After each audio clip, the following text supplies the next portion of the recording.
ಎಲ್ರಿಗೂ ನಮಸ್ಕಾರ. ಸೊ ಇವತ್ತೊಂದು ಟಾಪಿಕ್ ಏನಂದರೆ, ಹೆಂಗೆ ಬೈಕ್ ಟ್ಯಾಕ್ಸಿ ನಿಮಗೂ ನಮಗೂ ಏನು ವ್ಯತ್ಯಾಸ, ಬೈಕ್ ಟ್ಯಾಕ್ಸಿ ರೈಡರ್ಸ್ಗೂ ಆಮೇಲೆ ಆಟೋ ರಿಕ್ಷಾ ಡ್ರೈವರ್ಸ್ಗೂ ಏನು ವ್ಯತ್ಯಾಸ ಅಂದ್ಬಿಟ್ಟು.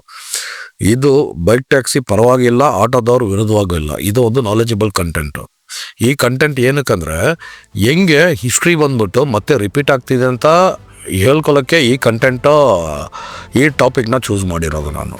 ಓಕೆನಾ, ಬನ್ನಿ ಟಾಪಿಕ್ ಹೋಗೋಣ. ಟಾಪಿಕ್ ಹೋಗೋಕ್ಕೆ ಮುಂಚೆ ಬಂದ್ಬಿಟ್ಟು ಲೈಕು, ಶೇರು, ಸಬ್ಸ್ಕ್ರೈಬ್ ಮಾಡ್ಕೊಳ್ಳಿ. ಇದೆಲ್ಲ ಒಂದು ನಾಲೆಜಬಲ್ ಕಂಟೆಂಟ್ ಇದು. ಓಕೆನಾ, ಇದು ಕೊನೆಯಲ್ಲಿ ಬಂದ್ಬಿಟ್ಟು ಒಂದು ಪ್ರಶ್ನೆನೂ ಇದೆ. ಆ ಪ್ರಶ್ನೆಗೆ ನಮ್ಮ ಅಣ್ತಮ್ಮಂದಿರು ಆಟೋದವರು, ನೀವು ಆಮೇಲೆ ಬೈಕ್ ಟ್ಯಾಕ್ಸಿ ಇಬ್ಬರು ಉತ್ತರ ಕೊಡಬೇಕಂತ ನಂದು ಒಂದು ರಿಕ್ವೆಸ್ಟು. ಬನ್ನಿ ಟಾಪಿಕ್ ಹೋಗೋಣ.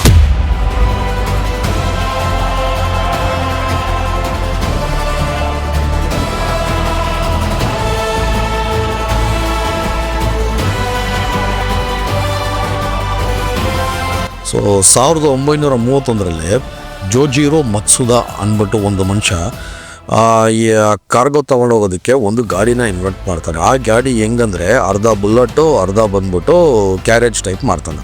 ಓಕೆನಾ, ಇದು ಏನಕ್ಕೆ ಅಂದರೆ ಟ್ರಾನ್ಸ್ಪೋರ್ಟೇಷನ್ಗೆ ಆಮೇಲೆ ಶಾರ್ಟ್ ಡಿಸ್ಟೆನ್ಸ್ ಟ್ರಾವೆಲ್ ಮಾಡೋದಕ್ಕೆ ಯೂಸ್ ಆಗುತ್ತೆ ಅಂತ ಈ ಗಾಡಿನ ಇನ್ವೆಂಟ್ ಮಾಡ್ತಾನೆ. ಯಾವಾಗ 1931 ಆ ಗಾಡಿ ಹೆಸರು ಬಂದ್ಬಿಟ್ಟು ಮಜ್ದಾಗೋ ಅಂತ. 3 ವೀಲರ್ ಕಾನ್ಸೆಪ್ಟ್ ಬಂದ್ಬಿಟ್ಟು ಇಂಡಿಯಾದಲ್ಲಿ ಸ್ಟಾರ್ಟ್ ಆಗಿಲ್ಲ. ಓಕೆ, ಆಮೇಲೆ ವರ್ಲ್ಡ್ ವಾರ್ 2 ಸ್ಟಾರ್ಟ್ ಆಗುತ್ತೆ. ವರ್ಲ್ಡ್ ವಾರ್ 2 ಸ್ಟಾರ್ಟ್ ಆಗಿ ಎಂಡ್ ಆದಮೇಲೆ 1948 ಪಿಯಾಗೋ ಅಂತ ಒಂದು ಕಂಪನಿ ಒಂದು 3 ವೀಲರ್ನ ಇಂಟ್ರೊಡ್ಯೂಸ್ ಮಾಡುತ್ತೆ. 3 ವೀಲರ್ನ ಹಿಂಗೆ ಇಂಟ್ರೊಡ್ಯೂಸ್ ಮಾಡುತ್ತೆ, ಅರ್ಧ ವೆಸ್ಪಾ, ಅರ್ಧ ಕಾಂಟ್ರಾಕ್ಟ್ ಕ್ಯಾರೇಜಸ್ ಥರ ಹಿಂದೆ ಬಂದ್ಬಿಟ್ಟು ಜನರು ಕೂತ್ಕೊಳ್ಳೋ ಥರ ಗಾಡಿ ರೆಡಿ ಮಾಡಿ ಅದನ್ನು ಬಂದ್ಬಿಟ್ಟು ಪಿಯಾಗೋ ಏಪ್ ಅಂತ ಹೆಸರಿಕ್ಕಿ ಇದನ್ನು ಲಾಂಚ್ ಮಾಡುತ್ತೆ. ಯಾವಾಗ 1948.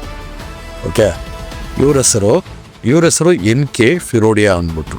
ಇವರು ಟ್ರಾನ್ಸ್ಪೋರ್ಟ್ ಸಿಸ್ಟಮಲ್ಲೇ ಒಂದು ತುಂಬ ದೊಡ್ಡ ಕೈವಾಡ ಇದೆ. ಯಾಕಂದರೆ ಇವರೇ ಬಂದ್ಬಿಟ್ಟು ನಮ್ಮ ಬಜಾಜ್ ಆಟೋ ಫೌಂಡರು, ನವಮಾಲ್ ಕುಂದನ್ಮಾಲ್ ಫಿರೋಡಿಯಾ. ಓಕೆನಾ, ಇವರು ಒಂದು ಇಂಡಸ್ಟ್ರಿಯಲಿಸ್ಟು ಪ್ಲಸ್ ಫ್ರೀಡಮ್ ಫೈಟರ್. ಇವ್ರೇನು ಮಾಡಿದ್ರು, ಅಲ್ಲಿರೋ ಇಟಾಲಿಯನ್ ಇಂಜಿನಿಯರ್ಸ್ನ ಕರೆಸಿ ಇಲ್ಲಿರೋ ಇಂಡಿಯನ್ ಇಂಜಿನಿಯರ್ಸ್ನ ಸೇರಿಸಿ ಒಂದು ಗಾಡಿನ ರೆಡಿ ಮಾಡಿದ್ರು. ಇಂಡಿಯನ್ ರೋಡ್ ಮೇಲೆ ಕ್ಲೀನಾಗಿ ಹೋಗೋದಕ್ಕೆ ಅದ್ರ ತಕ್ಕಂಗೆ ಬಂದ್ಬಿಟ್ಟು ಒಂದು ಗಾಡಿನ ರೆಡಿ ಮಾಡಿದ್ರು. ಅದಕ್ಕೆ ಬಂದ್ಬಿಟ್ಟು ಆಟೋ ರಿಕ್ಷಾ ಅಂತ ಹೆಸರು ಕೊಟ್ಟರು. ಓಕೆನಾ, so auto rickshaw first launch ಆಗಿದ್ದು ಬಂದ್ಬಿಟ್ಟು ಬಾಂಬೆ, ಆಮೇಲೆ ಪೂನಾಯಲ್ಲಿ. ಓಕೆನಾ, ಆಮೇಲೆ 1950 ಫಸ್ಟ್ ಆಟೋ ರಿಕ್ಷಾ ಬಂದು ಬೆಂಗಳೂರಿಗೆ ಎಂಟ್ರಿ ಕೊಡ್ತು. ಅದಕ್ಕೆ ಮೂಲ ಕಾರಣ ಬಂದ್ಬಿಟ್ಟು ನಮ್ಮ N ಕೇಶವ ಅಯ್ಯಂಗಾರ್ ಅನ್ನೋರು ಮೇಯರ್, ಆ ಕಾಲದ ಮೇಯರ್ ಬಂದ್ಬಿಟ್ಟು ಇದನ್ನು 10 ರಿಂದ 15 ಆಟೋಗೆ ಪರ್ಮಿಷನ್ ತೊಗೊಂಡು ಕೊಟ್ಟರು. ಪರ್ಮಿಷನ್ ಅಂದರೆ ಮುನಿಸಿಪಲ್ ಕಾರ್ಪೊರೇಷನಿಂದ ಪರ್ಮಿಷನ್ ತೊಗೊಂಡು 10 ರಿಂದ 15 ಆಟೋಗೆ ಇಲ್ಲಿ ಪರ್ಮಿಟ್ ಮಾಡಿದ್ರು. ಓಕೆನಾ, ಪರ್ಮಿಟ್ ಅಂದರೆ ಪರ್ಮಿಟ್ ಅಲ್ಲ, ಪರ್ಮಿಷನ್ ಕೊಟ್ಟರು. ಇದನ್ನು ಯಾವಾಗ ಇಲ್ಲಿ ಇಂಟ್ರೊಡ್ಯೂಸ್ ಆಗಿ ಸ್ಟಾರ್ಟ್ ಆಗಿದ ತಕ್ಷಣ ಈಗ ಮೇನ್ ಪಾಯಿಂಟು ಆಪೋಸಿಷನ್ ಶುರುವಾಯಿತು. ಆಪೋಸಿಷನ್ ಎಲ್ಲಿಂದ ಶುರುವಾಯಿತು ನಿಮಗೆ? ಒಂದು ಈ ಟ್ಯಾಕ್ಸೀಸ್ ಅಂತ ಇದ್ರಲ್ವ ಅವ್ರ ಕಡೆಯಿಂದ, ಇನ್ನೊಂದು ಬಸ್ ಅವ್ರ ಕಡೆಯಿಂದ, ಇನ್ನೊಂದು ಕೈಯಲ್ಲಿ ಎಳಿತಾ ಇರೋ ರಿಕ್ಷಾ ಅವರಿಂದ, ಇನ್ನೊಂದು ರಿಕ್ಷಾ ಸೈಕಲ್ ಅವರಿಂದ, ಆಮೇಲೆ ಟಾಂಗಾವಾಲಾಸಿಂದ. ಈ ಥರ ಬಂದ್ಬಿಟ್ಟು 5-6 ಜನ ಬಂದ್ಬಿಟ್ಟು ಇದನ್ನು ಆಪೋಸ್ ಮಾಡಿದ್ರು. ಇಲ್ಲ, ಇದು ತುಂಬ ರ್ಯಾಶ್ ಡ್ರೈವಿಂಗ್ ಮಾಡ್ತಾರೆ, ಇದಕ್ಕೆ ರೂಲ್ಸ್ ಇಲ್ಲ, ಇದಕ್ಕೆ ರೆಗ್ಯುಲೇಷನ್ಸ್ ಇಲ್ಲ, ಇದು ತುಂಬ ಚಿಕ್ಕದಾಗಿದೆ. ಇನಿಷಿಯಲಿ ಆಟೋ ಬಂದಾಗ ಬಂದ್ಬಿಟ್ಟು ಇಬ್ಬರೇ ಪ್ಯಾಸೆಂಜರ್ನ ಕೂರಿಸ್ಕೋಬೋದಾಗಿತ್ತು ಅಷ್ಟೇ. ಸೊ 1950 ಇದು ಲಾಂಚ್ ಆಯಿತು. 1950 60 ತನಕನೂ ಬಂದ್ಬಿಟ್ಟು ಇದು ಆಪೋಸಿಷನ್ ಕಂಟಿನ್ಯೂ ಆಯಿತು. ಅಲ್ಲಿಲ್ಲ ಸ್ಟ್ರೈಕು, ಇದು ಅದು ಅಂದ್ಬಿಟ್ಟು ಫುಲ್ ಆಪೋಸ್ ಮಾಡಿದ್ರು. ಆದರೆ ಅದಕ್ಕೆ ಸಪೋರ್ಟ್ ಮಾಡಿದ್ದು ಒಬ್ಬರೇ ಬಂದ್ಬಿಟ್ಟು ನಮ್ಮ ಎನ್ ಕೇಶವ ಅಯ್ಯಂಗಾರ್ ಅವರು. ಇದನ್ನು ಮುಂದುವರೆದು ತೊಗೊಂಬಂದರು. ಓಕೆನಾ, ಯಾಕಂದರೆ ಆವಾಗ ವೆಹಿಕಲ್ ಮೋಟರ್ ಆ್ಯಕ್ಟ್ ಬಂದ್ಬಿಟ್ಟು 1939 ಇತ್ತು. First Indian vehicle motor act ಬಂದ್ಬಿಟ್ಟು 1939 ಬ್ರಿಟಿಷ್ ಕಾಲದ್ದು.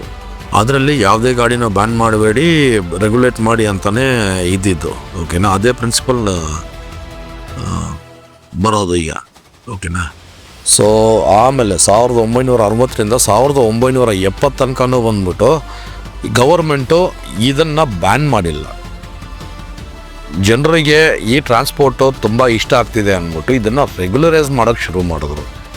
ಹಂಗಂದ್ರೆ ಸ್ಟೆಪ್ ಬೈ ಸ್ಟೆಪ್ಪು ಫಸ್ಟ್ ಬಂದ್ಬಿಟ್ಟು ಇದಕ್ಕೆ ಏನು ಸ್ಟ್ಯಾಂಡರ್ಡೈಸ್ ಏನು ಮಾಡಬೇಕಂತ, ಆಮೇಲೆ ಫಿಟ್ನೆಸ್ ಸರ್ಟಿಫಿಕೇಟು, ಆಮೇಲೆ ಪರ್ಮಿಟ್ಸು, ಆಮೇಲೆ ಡ್ರೈವಿಂಗ್ ಲೈಸೆನ್ಸ್ ಫಾರ್ಮಲೈಸು. 1960 1980 ತನಕನೂ ಬಂದ್ಬಿಟ್ಟು ಇದೇ ಆಯಿತು. ಆಮೇಲೆ 1988 1988ರಲ್ಲಿ, ಓಕೆನಾ. ಮತ್ತೆ ಒಂದು ವೆಹಿಕಲ್ ಮೋಟ್ರ್ ಆ್ಯಕ್ಟ್ ಅಂತ ಒಂದು ಮಾಡಿದ್ರು. ಸೇಮ್ ಪ್ರಿನ್ಸಿಪಲ್ಲು ಅದೇ 1939 ಸೇಮ್ ಪ್ರಿನ್ಸಿಪಲ್. ಯಾವುದೇ ಒಂದು ಗಾಡಿನ ಬಂದ್ಬಿಟ್ಟು ಬ್ಯಾನ್ ಮಾಡೋಂಗಿಲ್ಲ, ರೆಗ್ಯುಲರೈಸ್ ಮಾಡಿ, ಅದನ್ನು ಡೇಂಜರ್ ಇದ್ದರೆ ಬಂದ್ಬಿಟ್ಟು ಅದನ್ನು ಇಂಪ್ರೂವೈಸ್ ಮಾಡಿ ಅಂದ್ಬಿಟ್ಟು 1988ಅಲ್ಲಿ ಆಟೋನ ಕಾಂಟ್ರಾಕ್ಟ್ ಕ್ಯಾರೇಜಸ್ ಅಂದ್ಬಿಟ್ಟು ಮಾಡಿ, ಲೀಗಲೈಸ್ ಮಾಡಿ, ಫಾರ್ಮಲೈಸ್ ಮಾಡಿ ಗವರ್ಮೆಂಟ್ ಬಿಡ್ತು, ಓಕೆನಾ. ಇದೇ ಬಂದ್ಬಿಟ್ಟು ಒಂದು ಹಿಸ್ಟ್ರಿದು ಒಂದು ಚಿಕ್ಕ ಕತೆ. ಈಗ ನಮ್ಮ ಕ್ವಶನ್ ಏನಂದರೆ, ಯಾರಾದರೂ ಬಂದ್ಬಿಟ್ಟು ಇದನ್ನು ಬೆಂಗಳೂರು ಬಂದ್ಬಿಟ್ಟು ಒಂದು IT ಹಬ್ ಅಂತಾರೆ, ಟೆಕ್ ಸಿಟಿ ಅಂತಾರೆ. ಇಲ್ಲಿ ಒಬ್ಬರು ಹೊಸಬರು ಬರ್ತಾರೆ, ಒಬ್ಬರು ಸ್ಟಾರ್ಟಪ್ಗಳಿಗೆ ಫೇಮಸ್ ಆಗಿರೋ ಬೆಂಗಳೂರು ಇದು, ಅದಕ್ಕೆ ಬಂದ್ಬಿಟ್ಟು ಫೇಮಸ್ ಆಗಿರೋದು ಬೆಂಗಳೂರು ಅಂದ್ಬಿಟ್ಟು. ಈಗ ಆ ಕಾಲದಲ್ಲಿ ನಿಮ್ಮ ಗಾಡಿಗಳನ್ನ ಬಂದ್ಬಿಟ್ಟು ಅಂದರೆ ಇವರು ಬೇಡ ಹಿಂಗೆ ಹಂಗಂತ ಗವರ್ಮೆಂಟ್ ಅಂತಿದ್ರೆ ಏನು ಮಾಡ್ತಿದ್ರೆ, ಓಕೆನಾ. 1950ರಿಂದ ಹಿಡಿದು 1988 ತನಕನೂ ಬಂದ್ಬಿಟ್ಟು ನೀವು ಬಿಡದೆ ಎಲ್ಲಿಂದನೋ, ಫಾರ್ ಎಕ್ಸಾಂಪಲ್ ಇಟಾಲಿಯಿಂದ ಬಂತು, ಓಕೆನಾ, ಬಾಂಬೆ ಪುಣೆಯಿಂದ ಬೆಂಗಳೂರಿಗೆ ಬಂತು, ಇದನ್ನು ಅಕ್ಸೆಪ್ಟ್ ಮಾಡಿಕೊಳ್ಳಿ. ಈಗ ನಾನು ಕೇಳ್ತಿರೋ ಪ್ರಶ್ನೆ ಏನಂದರೆ, ಇದಕ್ಕೂ ನಿಮಗೂ ನಮಗೂ ಏನು ವ್ಯತ್ಯಾಸ? ಇದೇ ಪ್ರಶ್ನೆ. ನಿಮಗೂ ನಮಗೂ ಏನು ವ್ಯತ್ಯಾಸ? ನಿಮಗೆ ಒಬ್ಬರು ಅಯ್ಯಂಗಾರ್ ಅವರು ಅಂತ ಸಿಕ್ಕಿದ್ರು, ರೆಗ್ಯುಲರೈಸ್ ಆಯಿತು. ನಾವು ಈಗ ಅದೇ ಕಾನ್ಸೆಪ್ಟ್ನ ಬಂದ್ಬಿಟ್ಟು ರೆಗ್ಯುಲರೈಸ್ ಮಾಡು ಅಂತ ಹೇಳೋದ್ರಲ್ಲಿ ಏನು ತಪ್ಪಿದೆ? ಇದೇ ನನ್ನ ಪ್ರಶ್ನೆ. ನಾವು ರೆಗ್ಯುಲರೈಸ್ ಮಾಡಿ, ಎಲ್ಲೋ ಬೋರ್ಡ್ ಮಾಡಿ, ಪರ್ಮಿಟ್ FC ಏನಂತ ಕೊಡಿ, ಇದೆಲ್ಲ ಪಾಲನೆ ಮಾಡೋದಕ್ಕೆ ನಾವು ರೆಡಿಯಾಗಿದ್ದೀವಿ ಅಂತ ಹೇಳ್ತಾ ಇದ್ದೀವಿ, ಓಕೆನಾ. ಆ ಕಾಲದಲ್ಲೂ ನ್ಯಾಯ, ಈ ಕಾಲದಲ್ಲೂ ನ್ಯಾಯನಾ? ಇದೇ ನನ್ನ ಕ್ವಶನ್ನು. ಏನು ವ್ಯತ್ಯಾಸ ಬಂದ್ಬಿಟ್ಟು ನಿಮಗೂ ನಮಗೂ ಏನೂ ಇಲ್ಲ, ಓಕೆನಾ. ಅದೇ ಹೊಟ್ಟೆ ಹಸಿವು, ಬೆಳಗ್ಗೆ ಆದರೆ ಬಂದ್ಬಿಟ್ಟು ಸಾಯಂಕಾಲ ಹೆಂಗೆ ನಮ್ಮ ಫ್ಯಾಮ್ಲಿನ ಸಾಕ್ತೀವಿ ಅಂದ್ಬಿಟ್ಟು, ನಿಮಗೂ ಒಂದೇ ದುಶ್ಮನು, ನಮಗೂ ಒಂದೇ ದುಶ್ಮನು, ಅದು ಹೆಸರು ಹೊಟ್ಟೆ ಅಂತಾರೆ, ಓಕೆನಾ. ಸೊ ಇದು ಹೇಳ್ಬಿಟ್ಟು ಈ ಟಾಪಿಕ್ನ ಎಲ್ಲ ಮುಗಿಸ್ತಾ ಇದ್ದೀನಿ. ನಮಸ್ಕಾರ, ಧನ್ಯವಾದಗಳು.